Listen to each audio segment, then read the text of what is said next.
This weekend, we have an Arena Direct for a format that is now almost a year old. Now, you've seen me win boxes in Tarkir, Foundations, Lorwyn, Turtles, Strixhaven, Bloomborough, Marvel, and yes, Avatar. And the secret ingredient is preparation, learning what is good in a format and what is not using the available data before I ever click that button and drop my hard-earned gems. Today, I'm going to talk through which colors to play and which ones to avoid in the format, which cards are the best and which cards are the worst, including bombs, because this was a notoriously bomby format and you might not remember which ones you should always play if you see them, combat tricks that you need to look out for this weekend, and then finally, I'll walk you through the deck that I had that won me those boxes right back there. This chart shows you the spread of win rates for two color decks by 17 lands users, and all these data come from 17 lands. Thank you, 17 lands. And the percent shows the percent of the time that a 17 lands user who was playing this color pair, in this case Azorius, won their game. So 58.6% of Azorius decks in the 17 lands dataset ended up winning the game. The circles are sized according to how many games appeared in the dataset.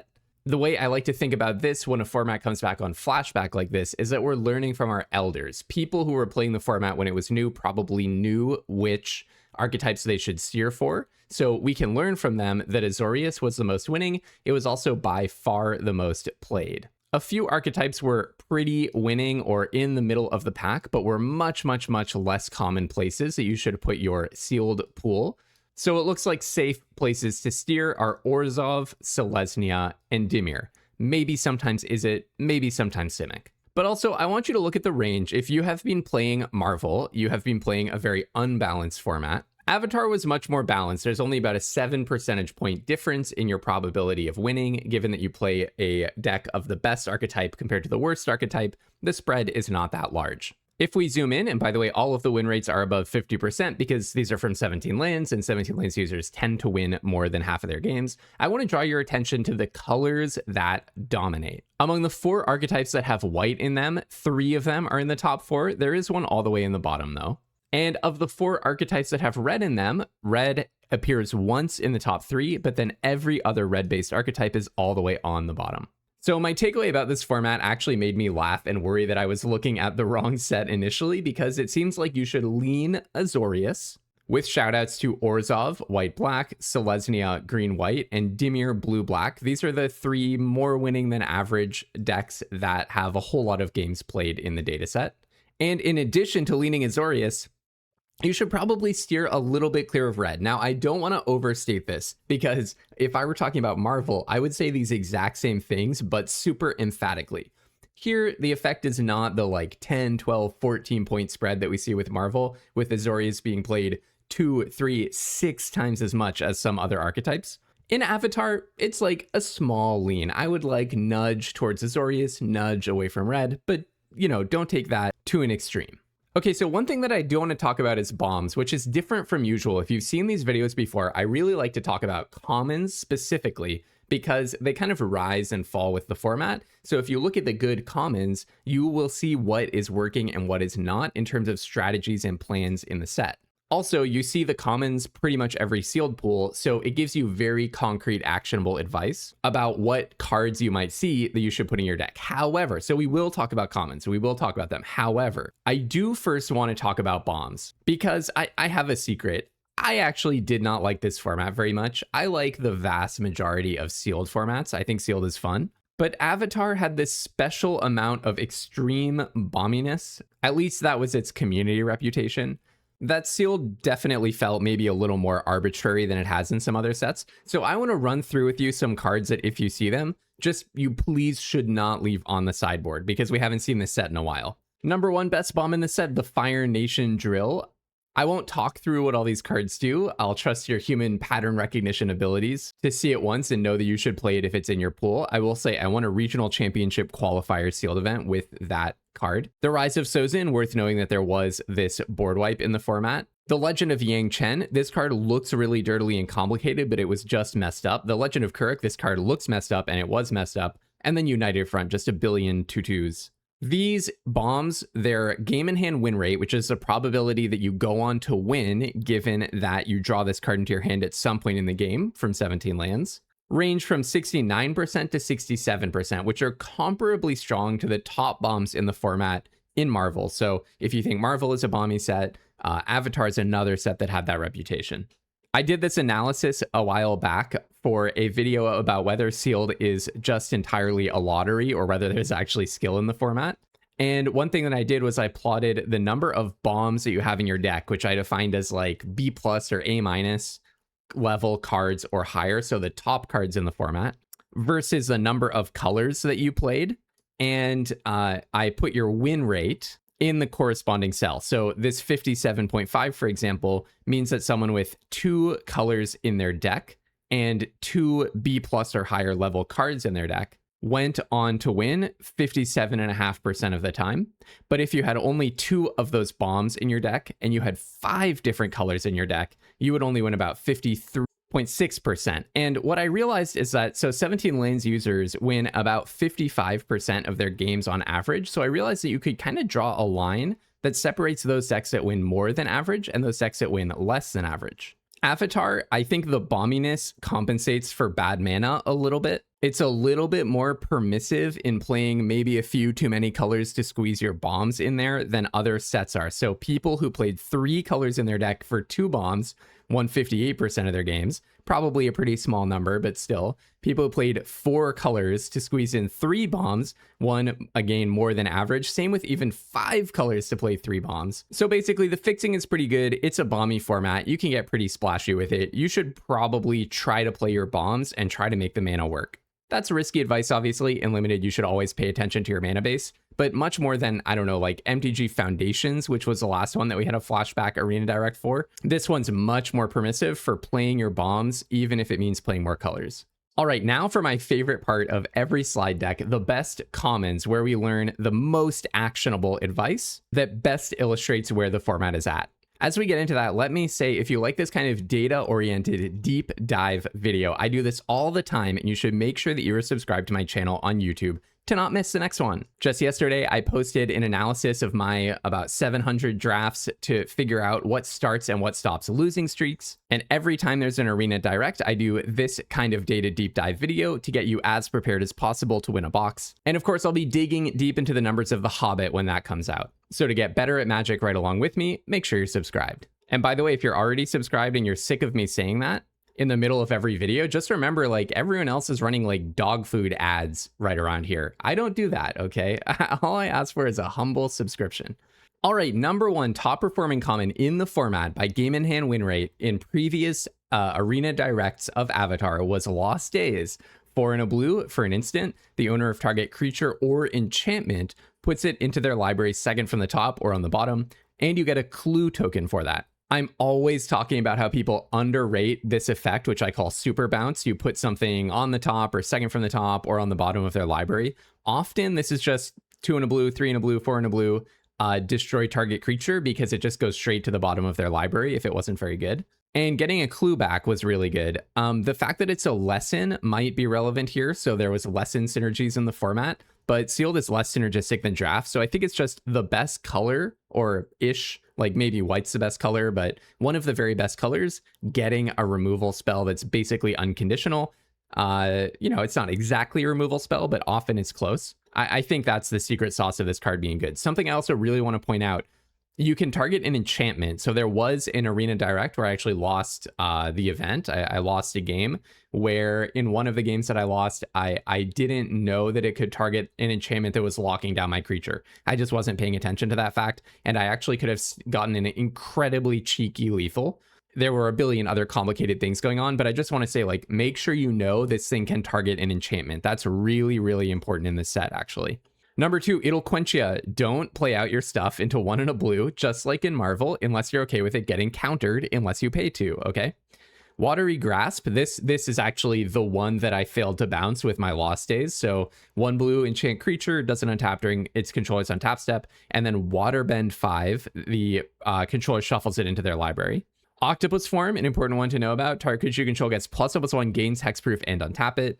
And then this one was really interesting to me. The 5th highest win rate common in the format is Rumble Arena.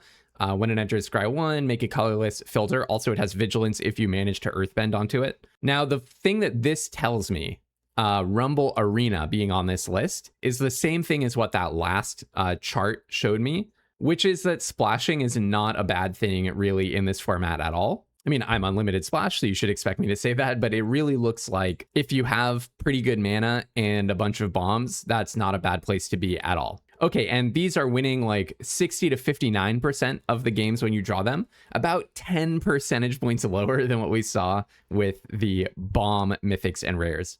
Okay, what should you avoid among the worst commons? Oh, actually, first, let me say, three of these are basically removal. Like you can think of Quench as being a removal spell because it kind of removes something before that thing even hits the battlefield. Lost Days is definitely removal. Watery Grasp is definitely removal. And then Octopus Form blanks your opponent's removal. And also it can kind of be removal because you can just untap and make your creature bigger and snap up one of their attackers. So I'm going to call this 4 cards that are either removal or very closely related to removal, 1 card about making your mana better. So that should give you a nice sense for what's good in the format. Okay, what's bad in the format? Fire Nation Raider, a 4/2 for 4 that when it enters, if you attacked, you get a clue. Borcupine, your classic 2/2 for 3 that grows if you do something synergistic. Typically not a good card in Sealed. Zuko's Exile, they made a removal spell that was actually bad, a 5 mana instant to exile an artifact, creature, or enchantment, but its controller gets a clue back as a rebate for that. How to Start a Riot, a mini overrun. You give 1 creature menace and all of the creatures that you control +2/+0, so be aware of that card, but it's not good. And finally, Foggy Swamp Hunters, your classic 3/4 for 4. Now, Foggy Swamp Hunters, I was actually a little surprised by. These other ones I'm not at all surprised by. What I take from this is a very, very simple lesson. And by the way, these range from 49% to 50% game in hand win rate, so about 10 percentage points. If I know that you drew a Borcupine, and I know someone else drew an It'll Quench Ya, and that's all I know about those games, I'm going to guess that the person who drew the It'll Quench Ya has about a 10 percentage point higher chance of winning. So it's not that Borcupine causes you to lose 10% of your games. It's that if you're in the spot where you're drawing Borcupines, you're going to go on to win about 10 percentage less than the person who's in the spot where they're drawing Quenches. So just steer your event as much as possible to try to be the person who's drawing Quenches. Okay, so I was saying I'm taking a lesson from this. So from the good comments, we said blue, they're all blue, basically. Didn't even mention that part. They're all blue, and removal is really good. And then also fixing seems important. From the bad ones, though, I think stats really matter. You look at those bad commons, you're overpaying for every deal on this page, right? A 4/2 for 4, a 2/2 for 3, a 3/4 for 4, a whole bunch of understated cards. Okay, 2 more segments in this video. This one is about combat tricks. I want to let you know cards that you should play around because combat tricks are a big, big thing in this format. If you've been playing Marvel especially, combat tricks are not really much of a thing. I mean, there are combat tricks, obviously, but it's not a format where there's just tons of combat tricks and a bunch of board wipes. Avatar has board wipes, and it also has tons and tons of combat tricks. At 2 mana, there are just more combat tricks than I could fit onto a slide. There are multiple different counter spells. There's also a redirect effect. So there are all sorts of shenanigans that your opponent can do to make you not play a spell or play it in a different way than you intended. So this is a set where you really have to play cautiously. In Marvel, I often find myself getting into kind of risky combats because I kind of don't think my opponent's likely to have anything. Like I can think of, if I'm playing against a white deck, they might have a Panther Pounce or a Helicarrier Strike for 1 mana. And in a lot of situations, like neither of those really changes my blocking logic. This is a format where they can absolutely have tons of stuff in any color that changes your blocking logic.